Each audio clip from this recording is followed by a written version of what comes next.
हमारे साथ है असदुद्दीन ओवैसी। सर, कोरोना काल में जिस तरह से संसद चल रहा है, कैसे देख रहे हैं? पूरा तमाम इंतजाम किए गए हैं सुरक्षा के, पर्याप्त लगता है, ठीक लगता है?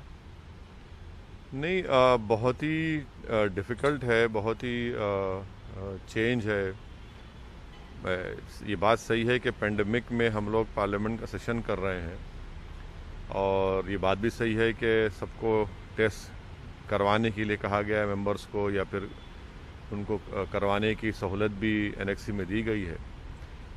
मगर जो इम्पोर्टेंट बात यह है कि क्वेश्चन आवर और प्राइवेट मेंबर्स बिल का उसको नहीं करवाना सरकार की जानिब से, ये बड़ी तकलीफ़देह बात है। और सरकार पीठ दिखाकर जनता के जो मसाइल की अकाउंटेबिलिटी उनको पार्लियामेंट के लिए है, वो उससे भाग रही है।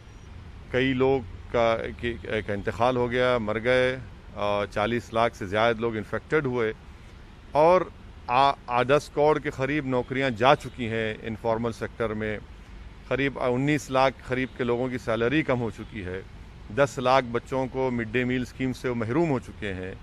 ईस्टर्न लद्दाख में चीन घुस चुका है, जीडीपी माइनस में आ चुका है। तो ये तो बहुत गलत हो रहा है। आज प्रधानमंत्री ने कहा है कि जितने सारे संसद सदस्य हैं उनको एक स्वर में संकल्प लेना चाहिए कि सारे सेना के जवान जो खड़े हैं, चीन की सीमा की बात करें, कि सब एक साथ हैं। लगता है कि वो सेना की बात कर रहे हैं सरकार। प्रधानमंत्री को सबसे पहले पार्लियामेंट में आकर माफ़ी मांगना चाहिए कि उन्होंने ऑल पार्टी मीटिंग में झूठ कहा था। प्रधानमंत्री ने कहा था ऑल पार्टी मीटिंग में, जिसमें हमको नहीं बुलाया गया, हमारी पार्टी को, कि ना कोई घुसा है, ना कोई वहाँ पर छुपा हुआ है, रुका हुआ है। आज उनके इस बयान के बाद चीन ने तो उसको बहुत इस्तेमाल किया। आज की पोजीशन में भारत के एलएसी में, इंडियन एलएसी में 1000 स्क्वायर किलोमीटर पे चीन की फ़ौज है। जहाँ पर पहले हम पेट्रोलिंग करते थे, वहाँ पर नहीं कर पा रहे हैं, पैंगोंग सू में, डेप्सांग में, गलवान में। और प्रधानमंत्री ये कह रहे हैं, भाई हम यकीनन आर्मी के साथ हैं, मगर पॉलिटिकल वॉइस कहाँ है? प्रधानमंत्री अभी भी आज भी ये नहीं कह रहे हैं कि चीन हमारे 20 सिपाहियों को मारा, चीन हमारी इंडियन एलएसी में घुसकर बैठा है। प्रधानमंत्री चीन का नाम लेने से क्यों डर रहे हैं? ये सब ये बड़ी तकलीफदेह बात है। लेकिन साथ में ये कह रहे हैं कि आंख में आंख डाल के हम बात कर रहे हैं, सबक सिखाया। कहाँ आंख में आंख डाल के बात कर रहे हैं आप? कहाँ आंख में आंख डाल के बात कर रहे हैं? क्या मोदी सरकार ने कहा कि चीन जो 1000 स्क्वायर किलोमीटर पर इंडियन एलएसी में जो घुस बैठा है, वहाँ से उसको छोड़कर जाए? ना राजनाथ सिंह ने कहा, ना हमारे फॉरेन अफेयर्स मिनिस्टर शिवशंकर ने कहा वो बात को। क्या चीन से कहा गया कि आपकी वजह से हमारे 20 सिपाही मारे गए? आप वो भी नहीं कह पा रहे हैं।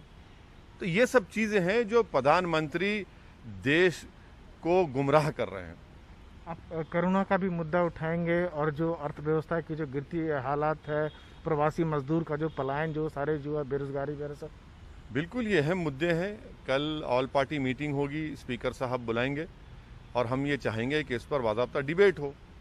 और अगर सरकार ये कही कि नहीं, एपिडेमिक बिल में आप कोविड के बारे में बात करिए, भाई कोविड का एपिडेमिक्स बिल से क्या ताल्लुक़ है? ये तो अलग मसला है।